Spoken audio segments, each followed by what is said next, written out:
ورودة سنت أمته هوكا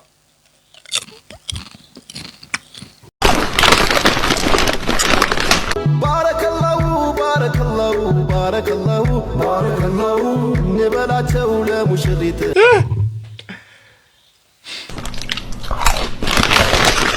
دينو قابتشا دينو تدار الله بفكده بحلال منور إتهم راتشي وجو لينش بشان أوجي قال أجد أورومونكو توماسين وجه أجرتانو نمني ورفول أجر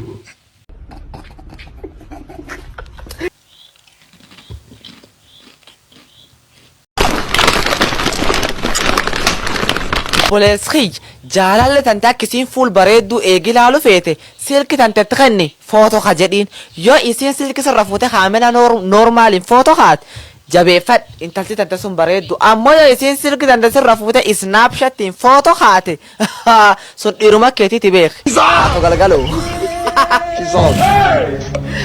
آتو غلغلو جالالو برانادي ديبيتين ديبي آدمان كيجا إيفام هت وانا كسي مانكا او جاغري ديمي اكنم ديرا ارارم غافت جالالو خوب يتفتان اسا غرغران بيسا غامي كانجدين قوتيو ايو لي سيرو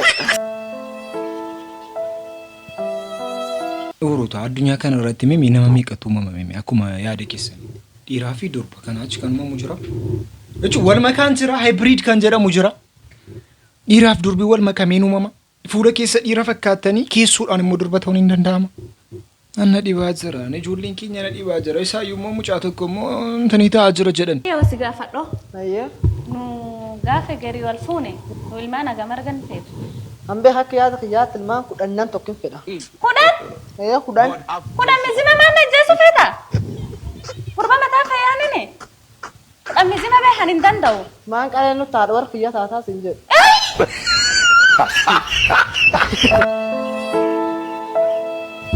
akkasimitti shanaati garaakii keessatti baadhuuti shanisiina baattu aktiin keessan gatii wal gargaaraa jirtanu jennaan wal gargaartanii baattanii maa rakkoon jira shanisiina baattu shanaati baadhu manatti jaarratteen beekantala kulleen gabaa dafinooti namatti jaallatteen beekantala nama garaa nokkateeti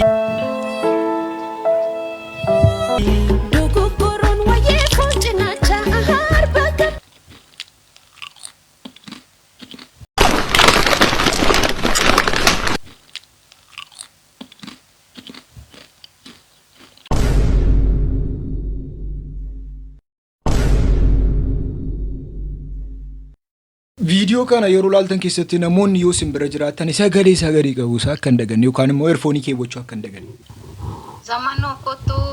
zamano kotu nas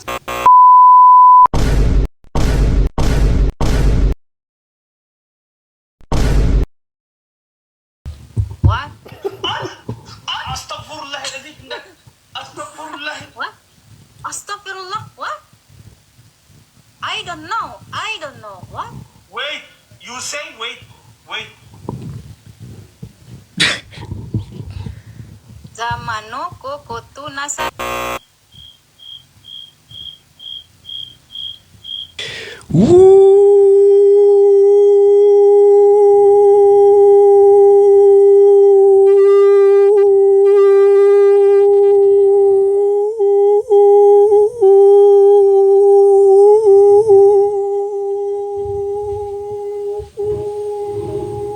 جري سرينكي مي أواجنين أستغفر الله العظيم استغفر الله listen what did you get dan tak ganggu aku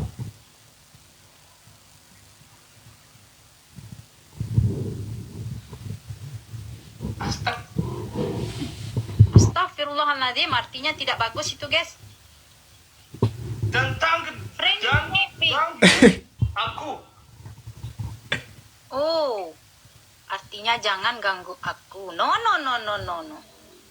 nasalino gode not don't say apa jinin baca bilang tulis balik orang dulu kita ini Zamano na dugada. What? Don't say. Oh, don't. Okay. I'm sorry. I don't know. Zamano ko tunati suki. Sindi sindi asuit. Astagfirullah. Oh? I'm sorry. Jangan bilang gitu. Jangan bilang gitu. Why? Zamano ko tu tap na godi. What? Jini tap si habot. Astagfirullahaladzim. Astagfirullah. Apa itu astagfirullah? I don't know. I'm sorry. Di bateri naman balay sila.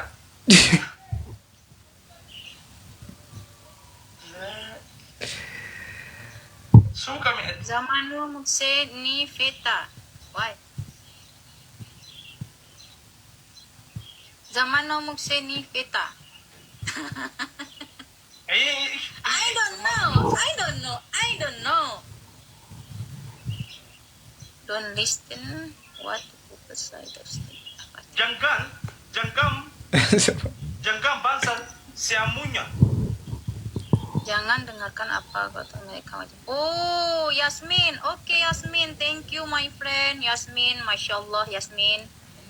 Thank you, Yasmin. I'm sorry. I don't know. I'm sorry. Zaman no obsessive kanu. What? Kanina radib. Anmar rajin.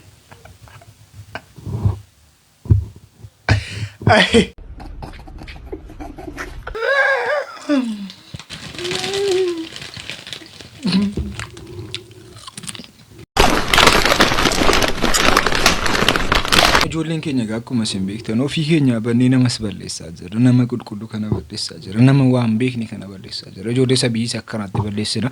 Nama gurguddaa kanas akkanaatti balleessaa jirra. Oroota. Amma tu beekaan hin jiru ta'e namni lafarraa ol balleessa. Beekaan baay'ee barbaachisaadha.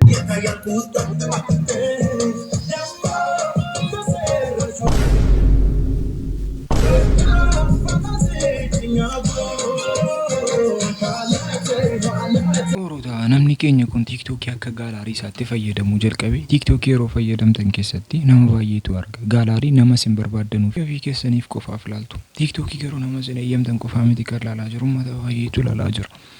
TikTok akka gaalaariitti fayyadamuu jalqabne. Of waraabnee kaanee gaalaarii keessa kaachuu miti. TikTok irratti postataa jirra. Isaa daraa rabbumaan illee asuudhaan dhiisa. Garaan kun nun baasuu dhiisa. Shamma mucattiin kunis meemee akka isinitti TikTok fayyadamaa jirtu naa laalaa.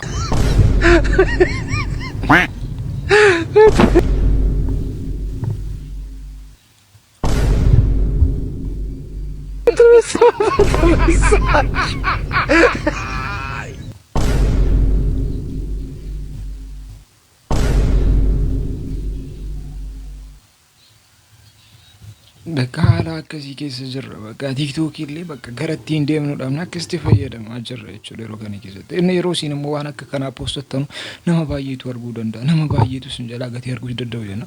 Of eeggadhaa bakka TikTok jechuun nama tokko lama qofaa miti kan laalu. Namoota baay'eetu laalu. Of eeggachuun barbaachisaadha yeroo. Fuera. ¿Y tú pasas a agua y fue chula?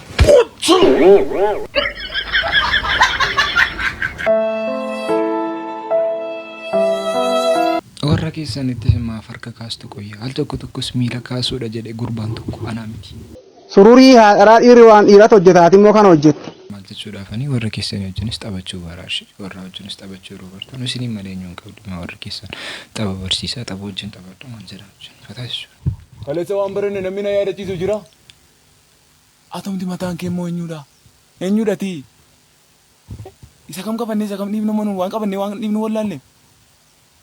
Sadii baranna barataan kun barsiisaan kun dhufe maal baranne inni kun dhufe maal baranne si dubitti raam kan saabjektii tokko baadhatee gibbii keessa naannaa oolu isa kam qabannee isa kam dhiibnu nuun bakka nu dhiisaa maali yoo macaalifnee teenye baranne an isa kaleessa qayyabattee natti mee hojjette gaariidhaan sittani rakkoon qabu maaliif beektaan kaleessa waan tokko hin qayyabanne ka badda sagalee walitti hortanii dhuftaniitti mataan waraanni sitan ba. Bakka. Yeroo kana keessa bakka barattoonnis rakkatanii jiru. Hoorota al tokkos barsiisonni barattootaa fi mijeessuu qabu. Haala mijeessuu qabu. Barnoota 12 baranne akkamitti sammuutti qabanna. Wanti kun nuus irraa qabu. Bakka wanta kana kan hin sirreessine barsiisaa rakkoo qabu. Dr. Abi. Assalamu alaikum wa rahmatullahi wa barakatuh. Waalaikum assalam wa rahmatullahi wa barakatuh. Dr. Abi uffanni kun narraa bareedee karaatu baay'ee kana deemuudha. Ma gurraacha godhattu? Maarra koo qabee kanaan deem. Dinqi jala xuraa. Isa hin miidhaa rakkoon qabu katuri. Garuu karaan kun akkamii odeeffannoo qabdanii? Karaa irratti namoonni snaayiparii qabatanii si eeggatan jiru. Maal na godhuudha? Si dhabamsiisudha. Tole maal nutti balleessee jedhan garuu obbo Shime. Ati yoo namni rifatullee gabaabsiteetuma hii jedha. Dubbiin Dr. Abiy jedhan tun dhugaadha. Garuu maali? Nama si dhabamsiisu taratti si eegaa jira hin deeminii jedhan. Dhugaadha. Kanaafuu isin lamaan narratti walii galtanii jechuudha. Dr. Gamme. Wanni jarri jedhaa jirtu kun dhugaadha. Wanni. An Dubaay deema jennaan nama si ajjeesu karaa si eegaa jira hin deeminii naan jedhan. Soba. Dubbittiin sobaa mi an duraayyuu nama ne jarattii tana bar. Yoo takkasiin jedhe. Dr. Abiy naan jedhe jalqaba. Jennaan. An hin jenne jettee jirta. Jennaan.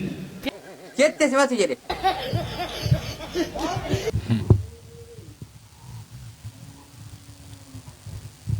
Ufit sattare.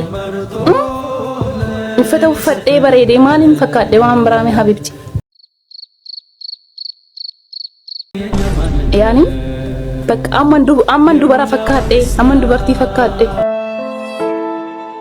Inni yoo inaaf ta'e uffadha akkasitti. Uffannoo ta'e gabaarra guutee jira. Miti uffadhu seera. Amma narraa bareedee maaliif fakkaadhe.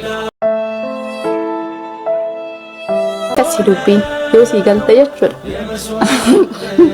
Qullaa keessaa baheen tasattaree bakka.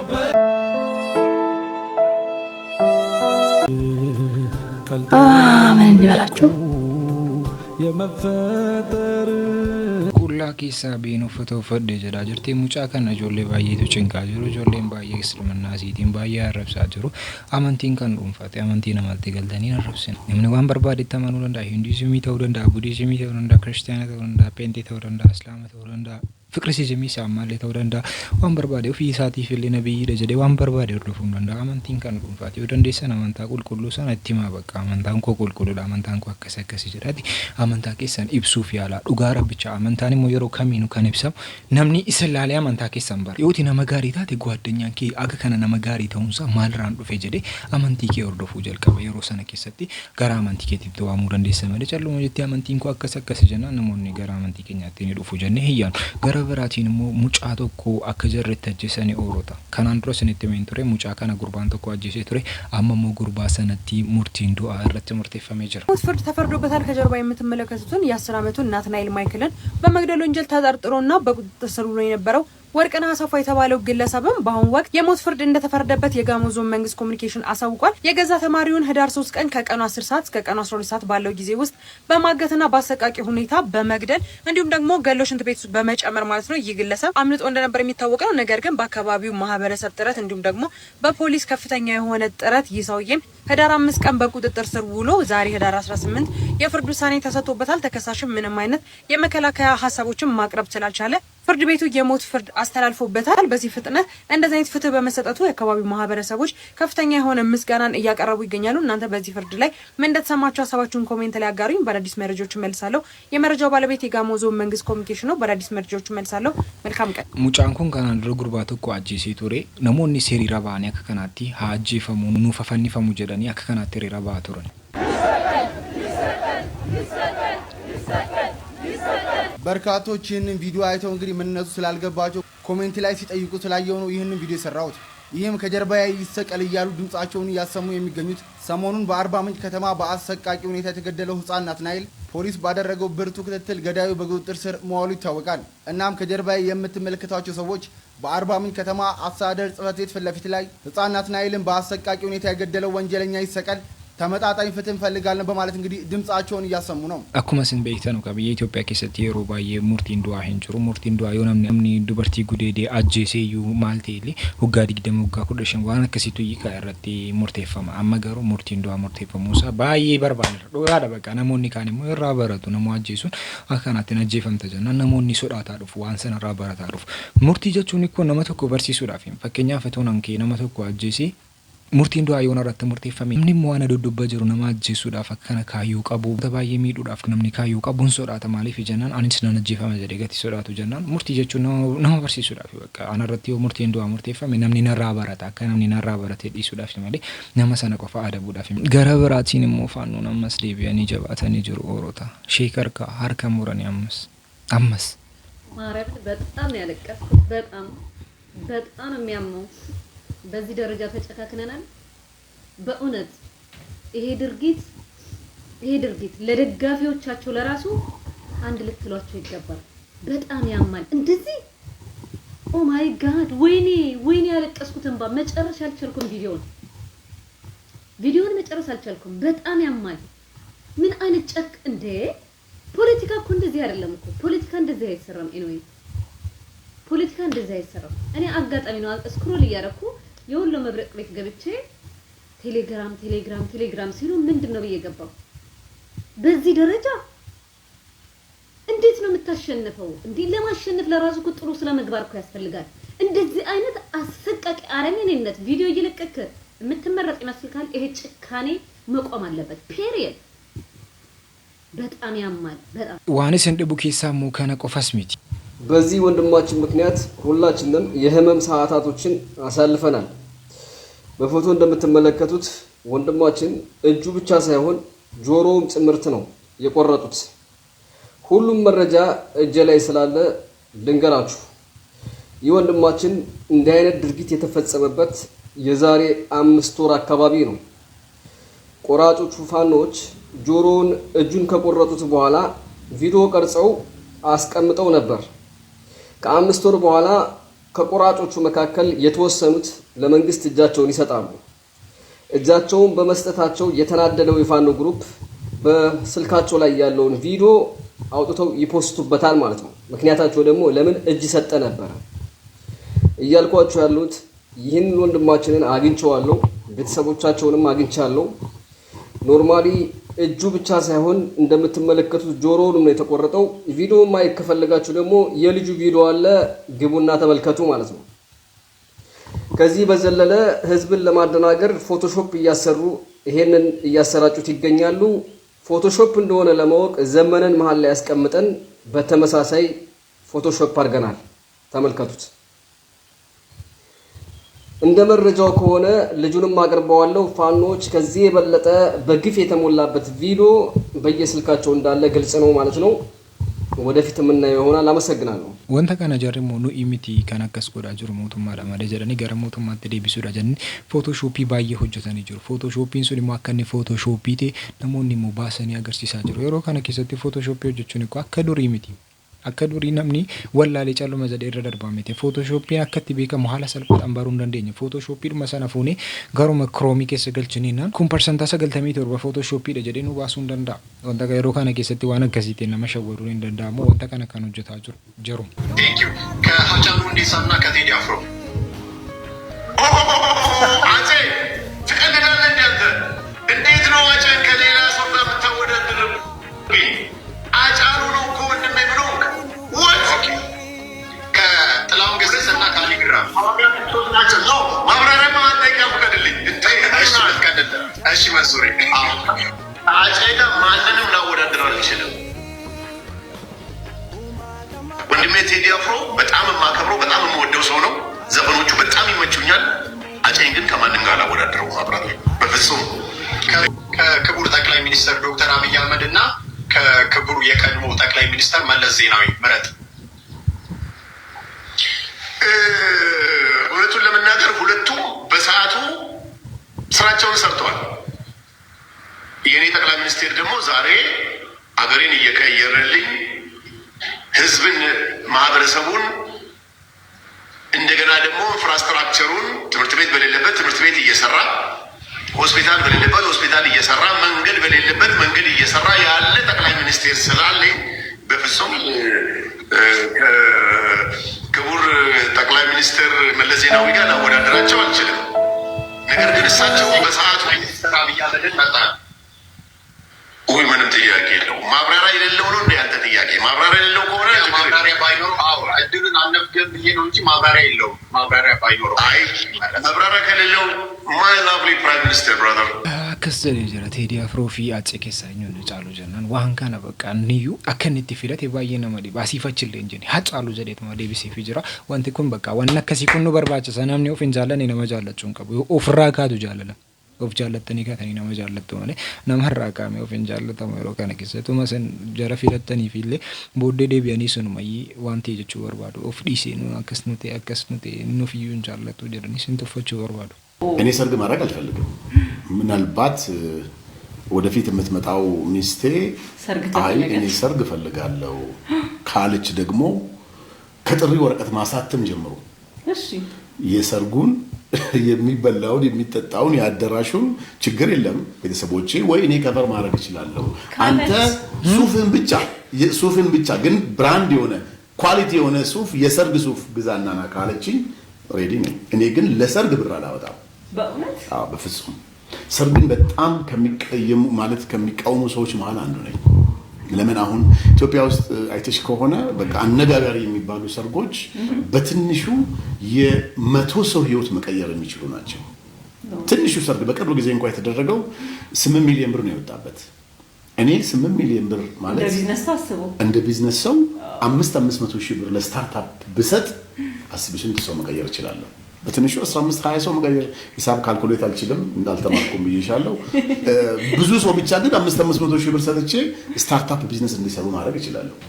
እነዛ ልጆች ደግሞ ህይወታቸውን ቀይረው ነገ ከነገ ወዲያ ምን ያክል ለኔ ኦሮታ መንሱሪና ከዘራጀራ ነምኒ ነፎቹ በርባደኑ ሰርጊው ፊከሰኒ ቆጴፈተኒ ጋታኒ ነዋሙ ቀብዶ ማለ አንሰርጊ ቆጴሰሲን ፎዶ ዘራጀራ የሮ ከነከስ መንሱሪን ኤሮሙ በርባዳ ዘራ ማለ ፎቹ በርባዳን ጅሩ ነምኒ መንሱሪ ፎቹ በርባዳ ሰርጊ ቆጴፈተኒና እኒ ሱፊ ሳቆፈፈተ ሄዶ ፋሰንሙ ሰርገቸ ፍተኒ ማለተኒ ኤጉኒ ቀብ